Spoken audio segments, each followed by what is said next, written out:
না মানে আমরা সব বান্ধবীরা মিলে একটা কি রাহান কি খাচ্ছ? এটা খুবই সফট এবং জুসি। এখন নিজেকে কি মনে হচ্ছে জানেন? 2 সেকেন্ডের জন্য আমি পিছনে যে বাড়িটা দেখতে পাচ্ছেন এটা হচ্ছে আমি দেখে লোক সামলাতে পারলাম না, তাই নেমে পড়লাম বৃষ্টিতে।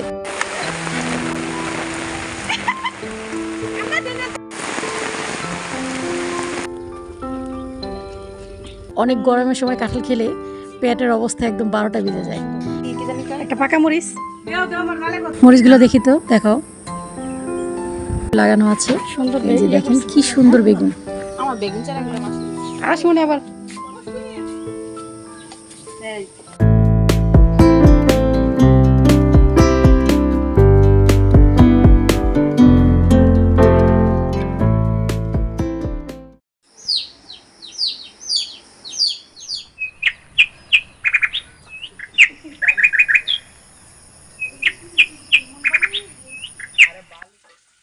গুড মর্নিং এভরিওয়ান, আসসালামু আলাইকুম। কেমন আছেন আপনারা সবাই? সবাইকে ঈদ মোবারক জানিয়ে শুরু করছি আমার আজকের ব্লগ। আশা করছি সবাই খুব ভালো আছেন এবং সুস্থ আছেন। আজকে হচ্ছে ঈদের পরের দিন, আর গ্রামের বাড়িতে ঈদের পরের দিনটা আমার কেমন কেটেছে তার সব কিছুই আপনাদের সাথে শেয়ার করবো ইনশাল্লাহ। আশা করছি আমার পুরো ব্লগটির সাথে আপনারা থাকবেন। এখন আমি আতপ চালের খিচুড়ি রান্না করছি গরু মাংসের ঝোল দিয়ে খাওয়ার জন্য। যেহেতু আমি আতপ চালের খিচুড়ি রান্না করছি তাই একটু নরম নরম করে রান্না করব। আর একটু নরম খিচুড়ি কিন্তু গরু মাংস দিয়ে খেতে খুব ভালো লাগে। আমি এখানে সব ধরনের মশলা দিয়ে এখন একটু কষিয়ে নেব। আদা রসুন বাটা আমি আগেই দিয়েছি, এখন দিয়ে দিচ্ছি হলুদের গুঁড়ো, দিয়ে দিচ্ছি মরিচের গুঁড়ো। মরিচের গুঁড়োটা অবশ্য না দিলেও চলে। দিয়ে দিলাম ধনে গুঁড়ো, 2 চা চামচের মতো ধনে গুঁড়ো ব্যবহার করেছি। আর দিয়ে দিচ্ছি গরম মশলা, জিরা এবং গরম মশলা দুটো একসাথে মিক্স করা হয়েছে। আর এখন দিয়ে দিলাম তেজপাতা। এখন মশলাটাকে একটু ভালো করে কষিয়ে তারপর একটু ঝোল দিয়ে দেবো। পানির বাটিটা দিতে পারবি?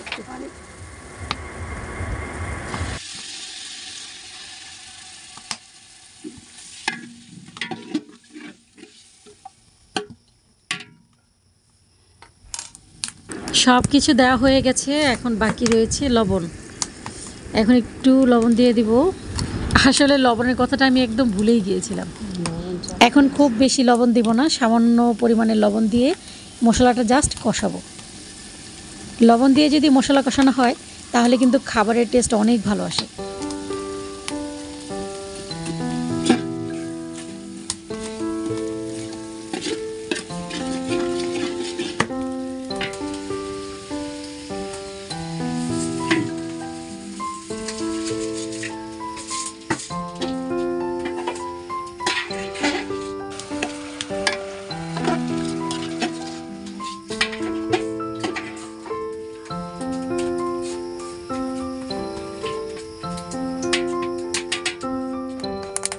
চালটা খুব ভালো করে কষিয়ে আমি এখন আনলিমিটেড পানি ব্যবহার করেছি। যেহেতু আমি একটু নরম নরম খিচুড়ি রান্না করব, সেজন্য পানি মেপে দেওয়ার আর কোনো প্রয়োজন মনে করছি না। আমার অবশ্য মাটির চুলায় রান্না করতে খুব ভালো লাগে। আমি সেই ছোট্টবেলা থেকে মাটির চুলায় রান্না করার আমার একটা ইচ্ছা ছিল। তো নানুর বাড়িতে আমি মাঝে মাঝে মাটির চুলায় রান্না করতাম, তবে সেটা সবাই খাওয়ার জন্য না, মানে আমরা সব বান্ধবীরা মিলে একটা বনভোজনের মতো করতাম আর কি। আর গাছের নিচে বসে রান্না করার মজাই কিন্তু আলাদা। এই যে দেখেন আমি অলরেডি সব কিছু বসিয়ে দিয়েছি। আমার বসানো কাজ আপাতত শেষ, আর বাকিটা এখন ভাবি রান্না করবে। আপনাদের ঈদ কেমন কেটেছে অবশ্যই কিন্তু কমেন্ট করে জানাবেন। আর আমার আজকের ভিডিওটি যদি আপনাদের ভালো লাগে তাহলে কিন্তু একটা লাইক করে দিবেন। আপনাদের কাছ থেকে একটা লাইক অবশ্যই আমি আশা করতে পারি।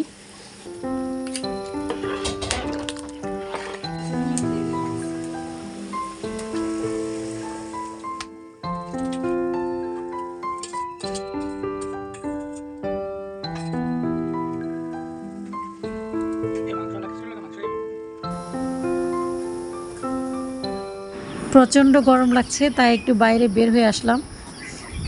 আকাশ জুড়ে কোনো রোদ নেই, মেঘও আসছে না, কিছুই হচ্ছে না। যাও একটু সামনে গিয়ে দাঁড়াও। এই যে আমার মাথার পিছনে যে বাড়িটা দেখতে পাচ্ছেন, এটা হচ্ছে আমার ঘর। এই ঘরেই আমি থাকি গ্রামে আসলে। গ্রামের পরিবেশটা আসলে অনেক সুন্দর। আমার তো গ্রামে আসলে আর কোথাও যেতেই ইচ্ছে করে না, এত ভালো লাগে। চারপাশটা এত সুন্দর, এত ভালো লাগে, একদম মনটা ছুঁয়ে যায়। পাখির কিচিরমিচির ডাক আর বিশুদ্ধ বাতাস, উফ, মনটা একদম ভরে যায়।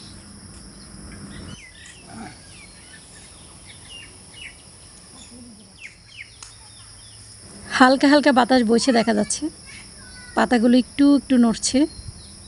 খুব ভোরবেলায় অবশ্য এই পাশটায় অনেক বাতাস ছিল, অনেক ভালো লেগেছিল ভোরবেলায়।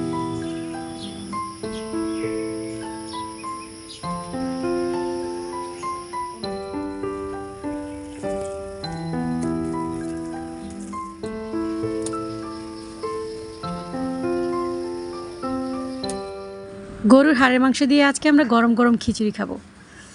এই যে এখানে আছে হাড়ের মাংস, আর এখানে আছে গরম গরম খিচুড়ি।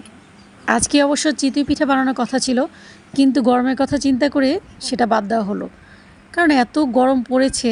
আর চিতই পিঠা বানাতে গেলে কিন্তু অনেকক্ষণ পর্যন্ত চুলার কাছে বসে থাকতে হয়। সকাল থেকে দেখছি আকাশটা একদম গম্ভীর হয়ে আছে, রোদও উঠছে না, আবার বৃষ্টিও ঝরছে না। মানে এরকম পরিস্থিতিতে কিন্তু গরম আরও বেশি লাগে।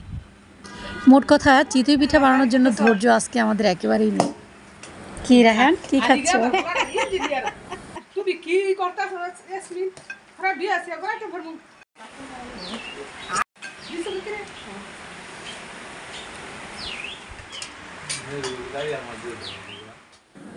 এখন আমি হাড়ের মাংস দিয়ে গরম গরম খিচুড়ি খাবো।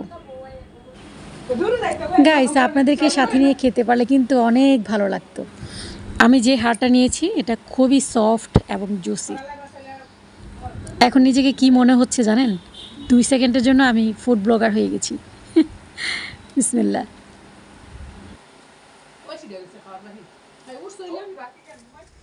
গ্রামে আসলে যে খাওয়া দাওয়ার পরিমাণটা বেড়ে যায়, সেটা আমি যেমন জানি, তেমনি আপনারাও কিন্তু অনেকেই জানেন।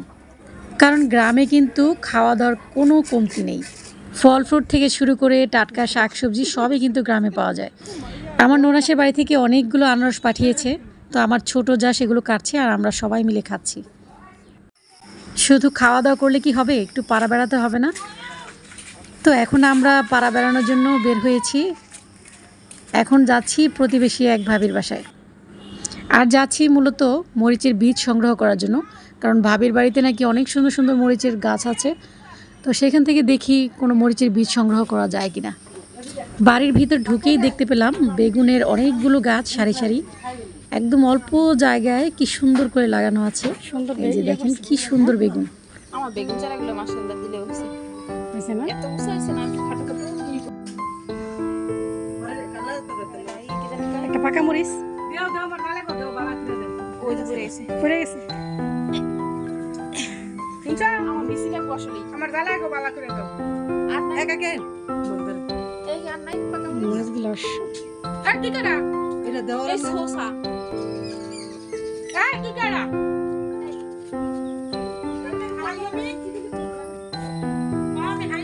ওদিকে ওই আছে না মরিচগুলো, দেখি তো, দেখো।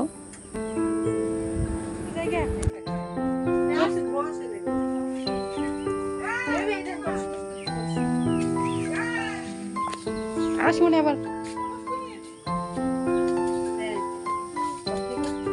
ইয়াসমিন দেখো, পুকুরটা অনেক সুন্দর না? অনেক ভালো লাগতেছে। সুন্দর, দেখো সিনারিটা কত ভালো লাগতেছে না?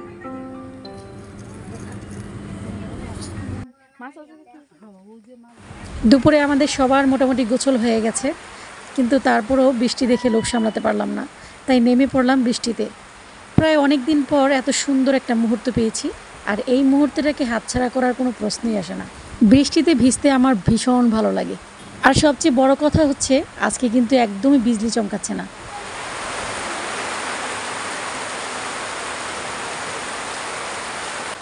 আজি ঝড়ু ঝড়ু মুখর বাদল দিনে জানি নে জানি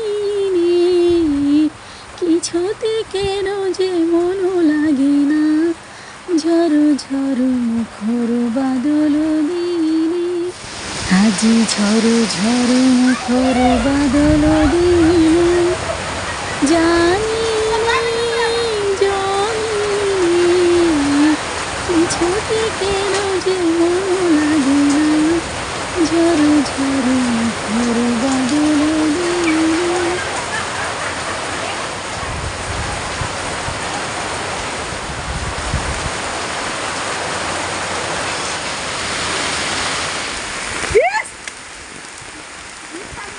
তো 20 টাকা কর আমি তো বাবু করে 20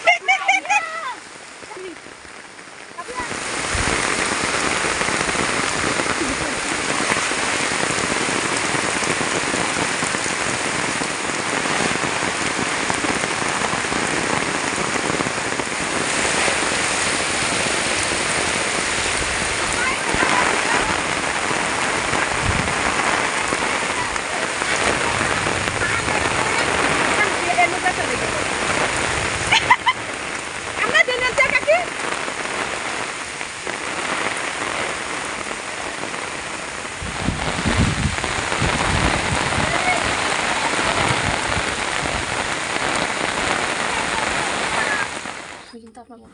বৃষ্টিতে ভিজে আমাদের শরীর একদম বরফের মতো হয়ে গেছে, তাই এখন কাঁঠাল ভেঙে খাচ্ছি। যখন অনেক গরম পড়ে তখন কিন্তু আমি কাঁঠাল একদম ছুঁয়ে দেখি না, কারণ অনেক গরমের সময় কাঁঠাল খেলে পেটের অবস্থা একদম 12টা বেজে যায়। কাঁঠালে আসলে প্রচুর ভিটামিন আছে, সেজন্য আমাদের হজম হতে একটু বেশি সময় লাগে। আপনারা যারা কাঁঠাল খাওয়ার মনস্থির করবেন তারা কিন্তু সেদিন আর কিচ্ছু খাবেন না, কারণ কাঁঠাল হজম হতে হতেই কিন্তু সারাটা দিন লেগে যায়। আমার আজকের ভিডিওটি যদি আপনাদের ভালো লেগে থাকে তাহলে অবশ্যই একটি লাইক করে দিবেন এবং কমেন্ট করে জানিয়ে দিবেন আপনাদের কেমন লেগেছে। আজ এই পর্যন্তই, ফিরে আসবো নতুন আরেকটি ব্লগ নিয়ে। সেই পর্যন্ত সবাই ভালো থাকবেন, আমার জন্য দোয়া করবেন। আল্লাহ হাফিজ, আসসালামু আলাইকুম। খাইছে না